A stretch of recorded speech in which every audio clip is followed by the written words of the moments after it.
السلام عليكم ورحمة الله. الحمد لله كفى وسلام على عباده الذين اصطفى. أما بعد, সম্মানিত দেশবাসী, দেশে এবং প্রবাসে, কাছে এবং দূরে যারা আমার লাইভটি দেখতেছেন, আমি সবাইকে তাহরিকে ইনসাফের পক্ষ থেকে আন্তরিকভাবে মোবারকবাদ জানাচ্ছি। আজকে অত্যন্ত জরুরি একটা লাইভ, একটা দুঃখের খবর নিয়ে, দুঃসংবাদ নিয়ে আমি লাইভ করতেছি। মেহরবানি করিয়া আমার লাইভটা মনোযোগ সহকারে শুনবেন, আর যারা শুনবেন দেখবেন তাদেরকে অনুরোধ জানাচ্ছি সাবস্ক্রাইব করিয়া শেয়ার করিয়া ছড়াইয়া দিবেন। এই অনুরোধ জানিয়ে আমার লাইভ আমি আরম্ভ করতেছি। সম্মানিত দেশবাসী এবং প্রবাসের যত সাংবাদিক বৃন্দ আছেন এবং দেশের যত আপামর জনতা আছেন, সবাইকে সম্বোধন করিয়া আরজ করতেছি যে অত্যন্ত দুঃখের বিষয়, অত্যন্ত দুঃসংবাদ যা আমাদের মিডিয়ায় প্রচার হইতেছে। আমরা শুনতেছি যে ডক্টর ইউনূস সাহেব বিদায় নিতেছেন। এটা বাংলাদেশের জন্য অত্যন্ত অকল্পনীয় ক্ষতি হয়ে দাঁড়াইবে। এই জন্য আমি প্রথমে আপনার উনি কী জন্য আপনার এই পদত্যাগের সিদ্ধান্ত নিলেন, একমাত্র ভারতের দালালদের খপ্পরে পড়ে এদের অপমান সহ্য না করতে পেরে উনি পদত্যাগের সিদ্ধান্ত নিতেছেন। আমরা চাই না যে উনি পদত্যাগ করেন। যাই হোক, আমি ওনার কয়েকটি সাফল্য আপনাদের খেদমতে পেশ করতেছি। আপনারা দেখছেন বা শুনছেন, এই দেশ একটা দেউলিয়া ছিল। দেশের ব্যাংকে কোনো টাকা ছিল না, রিজার্ভে কোনো টাকা ছিল না। দেশ ছিল আপনার বিভিন্ন দেশের কাছে ঋণী। এই সমস্ত ঋণ ডক্টর ইউনূস সাহেব আসিয়া পরিশোধ করাইছেন। শেষ পর্যন্ত কাতারে গিয়া দেখছেন অনেক টাকা কাতারের কাছে ঋণ। তো উনি কাতারে থাকাকালীন অবস্থায় আপনার $450 মিলিয়ন ঋণ পরিশোধ করে কাতার থেকে দেশে আসছেন। এরপরে আপনার ওনার যে উনি যে উন্নতির কাজ করেছেন, এইগুলোর মধ্যে একটা কাজ হইল রোহিঙ্গাদের ফেরত নেওয়ার জন্য। এই যে বাংলাদেশের জন্য একটা বোঝা, বর্তমানে প্রায় 12 থেকে 15 লাখ রোহিঙ্গা দেশে, এদেরকে ফেরত দেওয়ার জন্য একটা চেষ্টা চালিয়ে গিয়েছিলেন। এইটাই ওনার আপনার একটা মানবিক করিডোর দেওয়ার জন্য উনি আপনার আরজ করছিলেন। এইটাই ওনার জন্য আপনার অসম্মানের কারণ হইয়া দাঁড়াইছে। এই জন্য মেহরবানি আরও অনেক, উনি 7টি বিমানবন্দর ওকে দিয়েছিল। এইগুলাও আপনার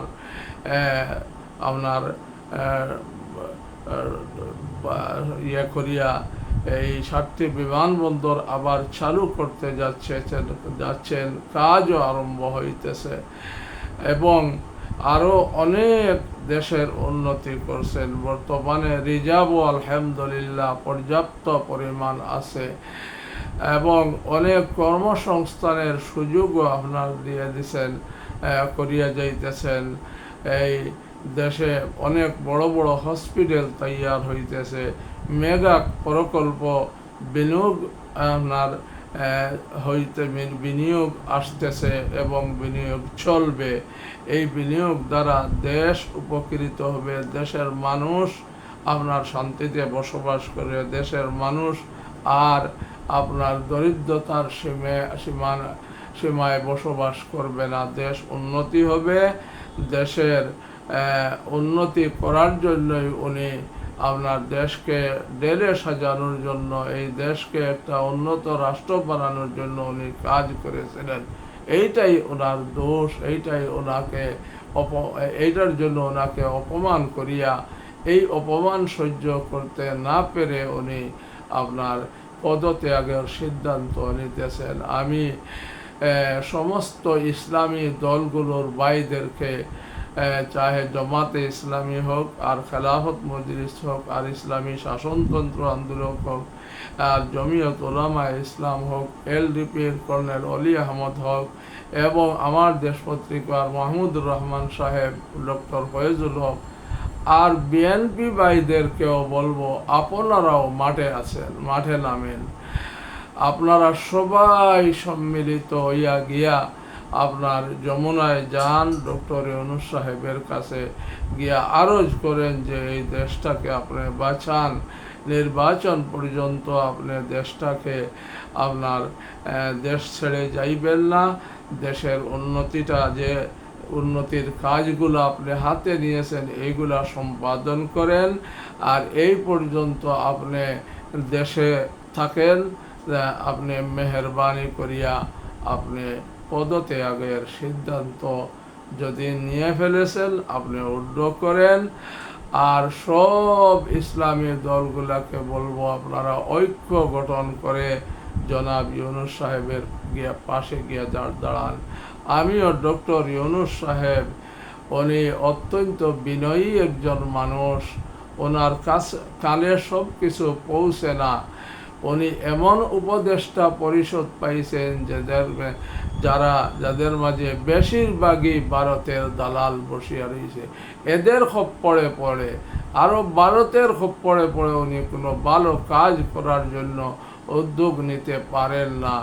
এই জন্য সব ইসলামী দল ওনার বাসায় যমুনায় যান, আর সব রাস্তায় নামিয়া প্রতিবাদ করেন যারা ডক্টর ইউনূস দেশ ত্যাগ না করেন, দেশের হালটা যেভাবে ধরছেন, এই দেশটাকে এই হালটা না ছেড়ে আপনার দেশকে উন্নতির দিকে নিয়ে যাইবেন। উনি যে প্রকল্পগুলা হাতে নিয়েছেন এইগুলা আপনি সমাধান করিয়া এরপরে সুষ্ঠু একটা নির্বাচন দিয়া এরপরে আপনি বিদায় নেবেন। আমরা তো চাইতেছি, আপামর জনতা আপনার সাথে আছে, আপনার পাশে আছে, আপনার কোনো ভয় নাই।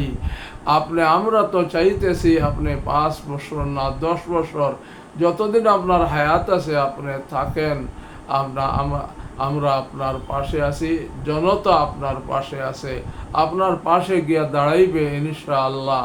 আপনি পদত্যাগের যে সিদ্ধান্ত নিছেন এটা মেহরবানি করিয়া উড্ড করেন। এইটা ভারতের দালাল যারা, তাদের এই উন্নয়ন কাজ তাদের আপনার ভালো লাগতেছে না।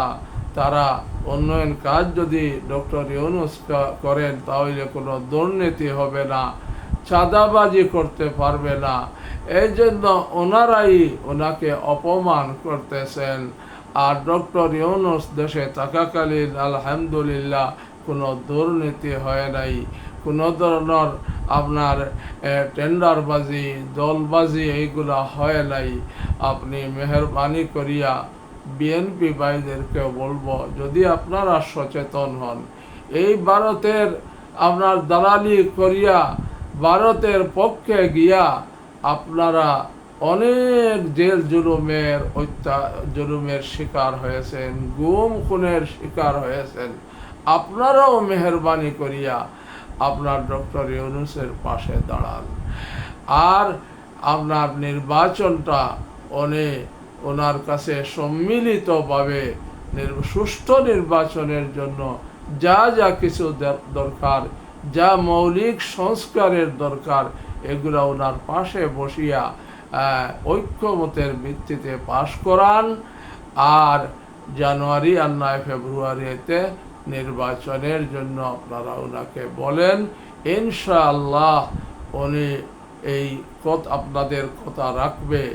আর বিশেষ করিয়া আমি সমস্ত ইসলামী দলগুলোকে বলবো, আপনারা মাঠে পড়েন, মাঠে নামিয়া আপনার আর ইউনূস সাহেবের পাশে গিয়া দাঁড়াইয়া ওনাকে সুপরামর্শ দেন।